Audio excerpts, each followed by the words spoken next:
Hey guys, what's going on? Got another build for y'all today. This is a support to Yujin build. It is 100% focused around debuffing the mobs as well as keeping your teammates healed substantially. It's also got a very good cooldown on your heal so that you can continue to keep that up. Great uptime on MP recovery in the fight as well, and we'll go through that. I've really been enjoying this, especially considering the new boss has a lot more mechanics and you can't one-shot him, except for that Kyle bug that lasts for about 8 hours. But overall, going through the mechanics, it's great because this gives you increased damage. It's going to keep the mob debuffed for its defenses, and you can really keep your teammates alive anywhere you're actually in the encounter. So we're going to go through it. Hope you enjoy it, and thanks for watching.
All right, first up, we're going to go through the skills, and then we'll go through the mods, and then we'll go through the weapon and external components in Reactor. So up first, we have the skills. So your first ability is Solidarity Healing. I don't use this at all. It's not very intuitive to use. You have to be in a pretty good range of your teammates, and you actually have to physically cast it on them. I just don't like it. I don't ever use it. Your next one, however, is Restructure Serum. This is incredibly good. So this does a couple things for you in the build. So first off, it's going to be able to allow you to debuff the mob a little bit. It's going to take more damage. And it's really important if you're trying to go through stagger phases in bosses or just overall burn the bosses quicker. But it also gives the ability for when you hit mobs, it's going to heal your teammates as you hit the Colossus as well. So this is a really good tool. The duration's 5 seconds, the cooldown on it is 6 seconds, and you have 2 stacks, so you can keep this up indefinitely on the Colossus. You want to use this as much as possible. Now the MP cost is fairly high, but that's okay because we do have some really good MP recovery with this build, so it's not too impactful.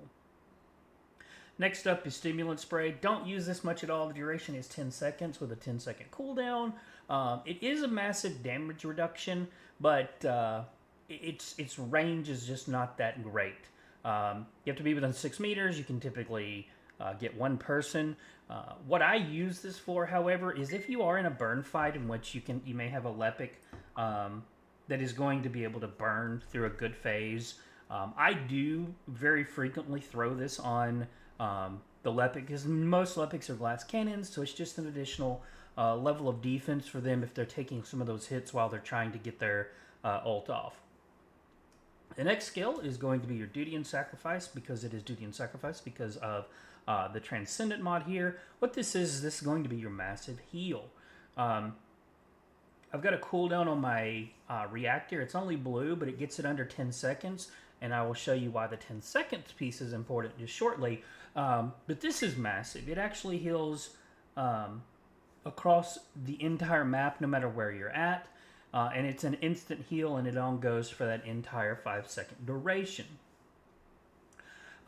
This is a huge heal. You can 0 to 100 somebody immediately, and with the 10-second cooldown, it's really good. And if you were watching the video in the beginning where it showed the fight in Molten Fortress where some people were low and the heal just immediately went off, it's such a great utility, and being able to have a 10-second cooldown on it, it's incredible because you can just keep your team going nonstop. There's a half the time you're waiting on your cooldown, they're continuing to get heals as well.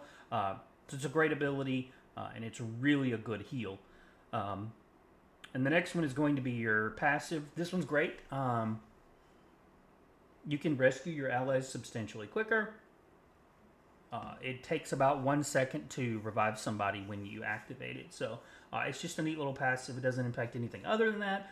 But it's great. It gives them additional HP when you revive them as well, so that they can stay up, especially if you're in a tough spot, like in an AoE or a dot or something. It helps them get up quickly. Alright, so let's talk about the mods themselves. For the Transcendant, I'm using Duty and Sacrifice. We already talked about this a little bit. This is what gives you the zone-wide heal as well as immediately.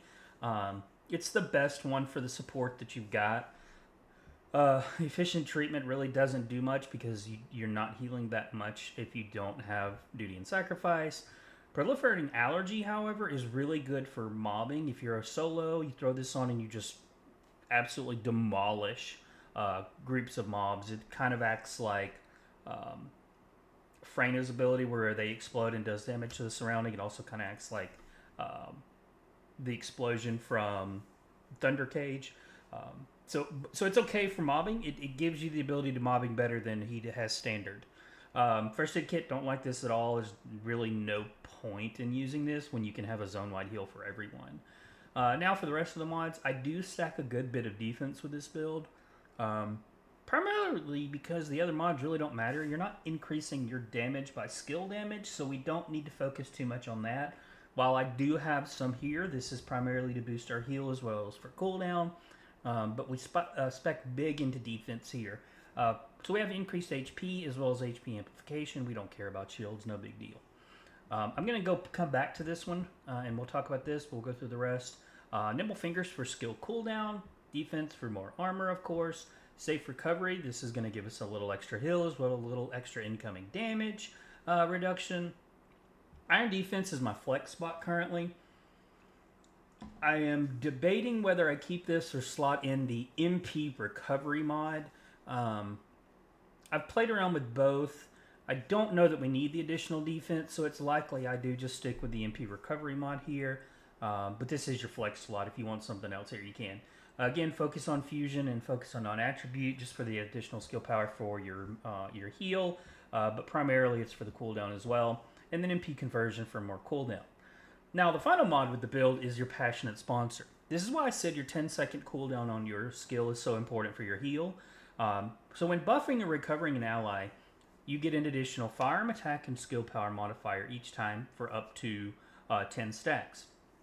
So why this is important is you can immediately get your 10 stacks with your heal just by zone-wide healing. And having under 10 seconds, and we'll talk about how close you can get to under 10 when we get to the reactor, but having the ability to get the stacks up immediately are going to be able to help you to continue to do damage. You really don't want to be a dead weight if you are the support. You want to be able to provide damage. And when we talk about our weapon, we're going to talk about also its effect and why that's important to use that specific weapon. But you don't want to be a dead weight. You don't want to be in a boss fight doing 2 million damage. You want to be able to provide the damage and support. So those are the mods.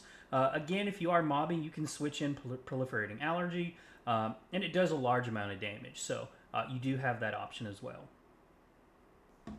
Alright, so let's talk about our reactor. You are going to want a materialized mixture. This is going to give you your non-attribute infusion skill. I have opted for the secondary skill to be a non-attribute. You could have fusion there. But the most important stat here is going to be your skill cooldown. I currently have 9.9 second cooldown on my heal with a blue. When you get a gold one, and I've switched out the gold one just to see what it looked like, you get almost to 9. You're at like 9.2, I believe, 9.3. So you have almost a full second interval between the heal going off and you losing your stacks for your sponsor module. So you definitely want a cooldown here to make sure that you have the ability to have the heal up full time to keep all of your stacks going. Now, for the external components, this is the best I have currently. The set pieces don't really matter. They're not that impactful. The only set piece that I am currently using is the two set piece for Annihilation for the skill duration. This gives you a little bit more uptime on your C for your debuff, but it also gives you more uptime on the AoE heal that continues to go off when you use your heal. Your priority stats, though, is you want defense and max HP when you can, preferably max HP over defense in the slots that you can get them. Now, for your sensor, however, this is the one that's super important. You do want max HP on it. Again, this is the best I could. I'm using the Frozen Heart. I have not gotten anything that matches, and it's going to be hard to beat this. But max HP, but most importantly, you have the max MP and the MP recovery in combat. This is going to allow you to keep regenerating your MP as you go through the fight, and you can keep the heals and the debuffs going. For the memory, MP recovery modifier is whatever. Primarily, you just want the HP and defense here. And then for your final one, I have max HP and max shields. Again, max shields don't matter too much. And any of the resistances you can pop on this is great, but you do want the max HP here. Alright, finally, let's talk about the weapon. As you see on the reactor, I've got the Devotion pistol selected as my choice, and here's why we're selecting this weapon. While it has really good stats, it has great crit chance and crit damage. Most importantly, why we're using this is the unique ability. Upon hitting an enemy's weak point, you're going to apply the Devotion mark on the target. This is going to reduce their defense by 10% for 3 seconds. So while you can spam your attacks and just pull the trigger, you can also stagger this depending on what you're doing in the fight. But this pistol's massive when you look at how frequently you're getting the stagger windows, being able to do extra damage, especially for like Lepic when a mob gets down, being able to get the extra damage in there. Reducing the mob's defense by 10% is a substantial amount. So this is a really cool pistol, and it also counts as a debuff, so that's really cool too. I really like this pistol, and it can do a lot of damage, and so we'll go through the mods on it now. So currently I'm sitting at 523 DPS on it. As you can see, I'm nowhere near finished maxing it out. We'll probably get close to 600k with this pistol. I'm already seeing 1 million hits from it on weak points and crits. It's a massive damage dump for this pistol, and I really like the fact that you can do this much damage while getting a debuff. And as you see here with the current mods, we've got a fire hit critical rate of 67, or crit damage of 67. With the crit rate, it's pretty massive too, so we're at a 66% crit hit rate with a 5-time multiplier on the damage. So it's massive. It does have okay weak point damage, but more importantly, we're just really focused on getting that debuff on the weak point spots for the team damage. For the mods themselves, I've got max weight balance. It's going to give you some more magazines as well as some weak point damage. Weak point damage here is just 35 more damage. And we are focusing on hitting those weak points so we can keep the debuff going. Weak point damage and farm attack on weak point detection. Don't even know if I'm using this one yet. It's just because I had the R slot there. This one's good. Firearm crit rate as well as weak point damage. More crit hit damage. Fire rate and crit hit damage here. Firearm attack. And target detection. Now, this one gives you... you're going to get extra damage on weak point hit. So, again, just more free damage while you're debuffing the mobs. You can't turn that down. Really great little special mod here for this pistol. Alright, so let's talk about what it looks like for a little bit. So as you see here, the ult itself is a heal. Gives a massive heal. It continues to see me ticking for more additional health here. And you can see real quick...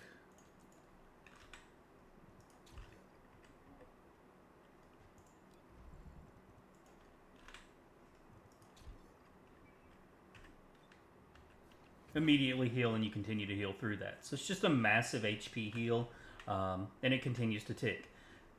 So for the mobs itself, as you see here, there's a mill hit, 850,000, but as soon as you throw your debuff on them, those hits go up to 935,000 and 1.2 million. So you can see that you're getting a pretty substantial increase in damage from using that. So it's a really cool little interaction while both debuffing the mob and giving you more damage, as well as your teammates. So that's pretty much all you need to know. Your MP does recover pretty well with the MP recovery in combat. And like I said, I do think I want to run the MP recovery module on the flex spot just to get the additional MP going. But the MP is pretty sustainable even with spamming both of your abilities. But it's a really great build. You can push out some pretty decent numbers for a support. Keep your team up as well as debuff the mob substantially. So that's the build. If you got any questions, you know where I'm at. If you've got anything you're using on Yujin that you think's a little better, let me know. I definitely want to keep improving on this build. I really am enjoying playing Yujin, and I think that he has a very big place in the current content, but more importantly, as we go forward with higher end content, the mega dungeons that are coming out, I think that the group play of having a support is going to be very impactful. And even then, I'm just really enjoying the play style of this build.